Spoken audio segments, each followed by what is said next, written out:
નમસ્કાર મિત્રો, ચરક ઋષિએ ચરક સંહિતામાં ભાગવત ઋષિ અષ્ટાંગ હૃદય નામના ગ્રંથમાં અદ્ભુત કર્યું છે. મતલબ કે અત્યારે શિયાળાની ઋતુ દરમિયાન જો તમે 4 મહિના દરમિયાન આ વસ્તુનું સેવન કરશો, માત્ર 3 નંગ ખાવાની છે. તમે દૂધ સાથે ખાઈ શકો છો, એકલી પણ ખાઈ શકો છો અને પાણી સાથે પણ તમે આ વસ્તુ લઈ શકો છો. જી હા મિત્રો, આ વસ્તુ હું નિયમિત દરરોજ 3 નંગ નિયમિત વર્ષોથી ખાઉં છું અને એટલા માટે તમને કહું છું કે તમે પણ જો આ ઔષધિનો નિયમિત ઉપયોગ કરશો તો જે લોકોને અશક્તિ આવે છે અથવા જે લોકો ડીમાર્ટ કે રિલાયન્સ જેવા મોલની અંદર ઊભા કામ કરે છે, ડ્યુટી કરે છે, કે જે લોકો સિક્યુરિટીમાં કામ કરે છે, ઊભા કામ કરે છે અને એમને પગમાં કળતર થાય છે અથવા અમુક બહેનોને રાત્રે પગમાં કળતર થાય છે અને ઊંઘ નથી આવતી, તો એવા તમામ લોકો માટે આ અદ્ભુત ઔષધિનું કામ કરે છે. જી હા મિત્રો, મેં મારા જાત ઉપર અનુભવ કર્યો છે અને એ અનુભવ તમને આ વિડીયોના માધ્યમથી શેર કરવા માગું છું. તો મારા ઘરની અંદર નિયમિત આ ખવાય છે અને તમે પણ જો નિયમિત ખાશો તો ક્યારેય પગમાં કળતર નહીં થાય, પગમાં દુખાવો નહીં થાય, અશક્તિ નહીં આવે. અને અશક્તિના કારણે જે લોકોને વારંવાર પગમાં નસ ચડી જાય છે કે કમરમાં ચસકો પડે છે કે ઊંઘ નથી આવતી રાત્રે, એ તમામ પ્રકારની સમસ્યાઓનું સોલ્યુશન આવી જશે. અને જે લોકોને શિયાળાની અંદર કટકટ અવાજ આવે છે હાડકાની અંદર કેલ્શિયમની ઉણપના કારણે, અને જે લોકોને લોહીની ઉણપ થાય છે, તો આ ઔષધિની અંદર કેલ્શિયમ ભરપૂર પ્રમાણ છે, આયર્ન એટલે કે લોહ તત્વ ભરપૂર છે. એટલે આ ઔષધિનું નિયમિત જો આપણે પાન કરીશું તો આપણા નસની અંદર લોહી ભરાય છે. મતલબ કે આપણને ઇન્સ્ટન્ટ એનર્જી મળે છે, શક્તિ મળે છે, તાજગી મળે છે. તો જે લોકો રાત્રે થાકીને આવે છે એ લોકો રાત્રે ઊંઘતા પહેલાં 1 ગ્લાસ ખાલી પી જવાનો, તમને ઇન્સ્ટન્ટ એનર્જી મળશે. આ મેં મારી જાત ઉપર અનુભવ કરેલો છે એટલે હું તમને આ સાથી ઠોકીને કહી શકું છું કે તમે નિયમિત ઉપયોગ કરશો તો કેલ્શિયમની ઉણપ નહીં આવે, આયર્નની ઉણપ નહીં આવે, વિટામિન B12 કે કોઈપણ પ્રકારના વિટામિન કે ખનિજની પણ ઉણપ નહીં આવે. અને જે લોકોને હિમોગ્લોબિનની કમી આવે છે ને એના લીધે શરીરમાં જે કંઈ પ્રોબ્લેમ આવે છે એ તમામ પ્રકારની સમસ્યાઓ દૂર થશે. આ નિયમિત તમે સવારે પણ પી શકો છો, રાત્રે પણ પી શકો છો અથવા દિવસે પણ તમે આનો ઉપયોગ કરી શકો છો. નાના મોટા સૌ આનો ઉપયોગ કરી શકે છે, આની કોઈ આડઅસર નથી. અને જે બહેનો માતા બનવાની છે એ બહેનો પણ આનો ઉપયોગ કરી શકે છે, આની કોઈ આડઅસર નથી. તો આ વસ્તુનું નામ છે ખજૂર. જી હા મિત્રો, આપણે સામાન્ય ખજૂર લાવવાની છે, માપની કોઈ હાઈફાઈ ખજૂર લાવવાની નથી કે જેની અંદર એકદમ બ્લેક કાળા કલરની આવે મોંઘી એવી ખજૂર પણ લાવવાની નથી. 7 ખજૂરનો નિયમિત ઉપયોગ કરું છું. દરરોજ હું 3 નંગ ખજૂર ખાઉં છું. તો રાત્રે સૂતી વખતે જો તમારે ખાવી હોય તો બપોરે 12 વાગે 1 ગ્લાસ દેશી ગાયનું શુદ્ધ દૂધ લેવાનું. ભેંસનું દૂધ લેશો તો જે લોકોને શરીરમાં વજન વધારે છે, ચરબી વધારે છે, એ લોકોને શરીરમાં ચરબી કે વજન વધી શકે છે, એટલે એ લોકોએ ગાયના દૂધનો જ ઉપયોગ કરવાનો. દેશી ગાયનું શુદ્ધ દૂધ લેશો તો એ આયુર્વેદમાં કહે છે કે દૂધ એ સંપૂર્ણ આહાર છે. 1 ગ્લાસ ગાયનું દૂધ અને પલાળી દેવાની.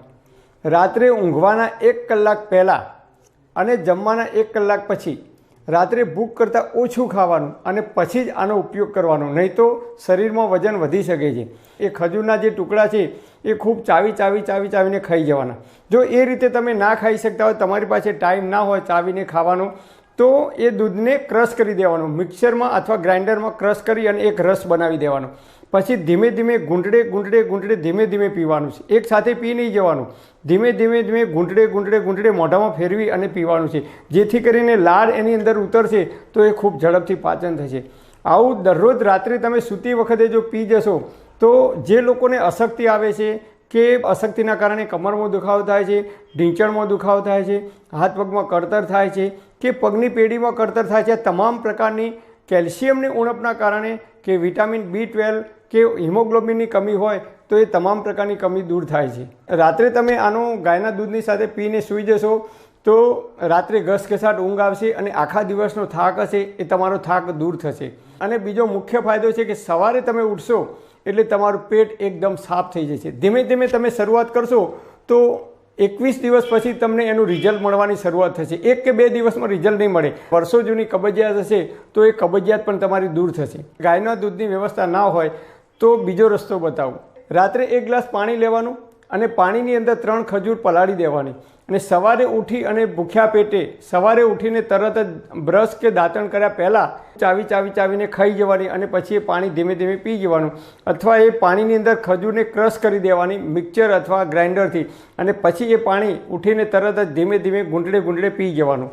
તો પણ તમારું પેટ સાફ થશે। અને દિવસે તમે જો પીવાનું રાખશો તો દિવસે તમે જો નોકરી જતા હોય ડીમાર્ટ કે રિલાયન્સ મોલની અંદર કે કોઈ જગ્યાએ તમારે વધારે સમય ઊભા રહેવાનું હોય તો સવારે પીને જશો તો આખો દિવસ તમને ઇન્સ્ટન્ટ એનર્જી મળશે, થાક નહીં લાગે, પગમાં કળતર પણ નહીં થાય। અથવા જો સવારનો ટાઈમ અનુકૂળ ના હોય તો તમારે ટિફિનની અંદર 3 ખજૂર લઈ જવાની। સવારે ચા નાસ્તો કરીને જાઓ એટલે 9 કે 10 વાગે એટલે જમવાના 2 કલાક પહેલાં 3 ખજૂર ખૂબ ચાવીને ખાઈ જવાની, તો પણ તમને ઇન્સ્ટન્ટ એનર્જી મળશે। તો આ રીતે તમે જો આ ખજૂરનો નિયમિત ઉપયોગ કરશો, હું તો દરરોજ ઉપયોગ કરું છું આ ખજૂરનો નિયમિત ખાવાની અંદર, દરરોજ 3 પેશી ખાવાની એટલે ખાવાની, અને એટલે મને પગમાં કળતર થતી નથી કે શરીરમાં કોઈ પણ જગ્યાએ દુખાવો પણ થતો નથી।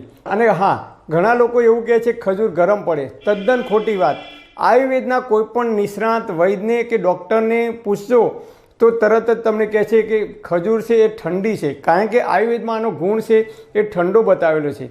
પણ તમે બીજા ડૉક્ટરને પૂછશો જે મેડિકલ સાયન્સ ભણેલા છે તો એમને કદાચ ખબર નહીં હોય તો એ કદાચ એવું કહેશે કે ગરમ પડે છે, પણ આયુર્વેદના નિષ્ણાત ડૉક્ટર કે વૈદ્યને પૂછશો તો તરત કહેશે કે ખજૂર એ ઠંડી છે। કેમ ઠંડી છે?